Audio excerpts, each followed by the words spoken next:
Sebaliknya, suasana meriah mewarnai perayaan Tahun Baru 2025 di Bali. Sejak pagi, pusat-pusat perbelanjaan di berbagai wilayah mulai dipadati pengunjung. Ribuan warga lokal maupun wisatawan terlihat antusias menikmati berbagai promo dan diskon yang ditawarkan menjelang dan di awal tahun baru. Pusat perbelanjaan mulai dipadati pengunjung untuk menghabiskan hari libur tahun baru dengan belanja bersama keluarga. Pengunjung tampak berbelanja berbagai kebutuhan mulai dari kebutuhan sehari-hari seperti makanan, minuman, pakaian, dan aksesoris, serta barang elektronik. Area kuliner juga tak kalah ramai yang menyajikan makanan dan minuman lengkap.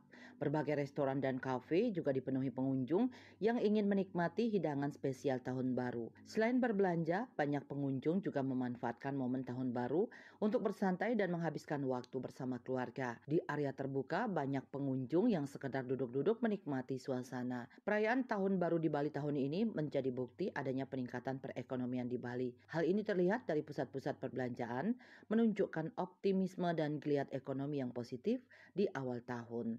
Bunga Widrayani, Bali TV.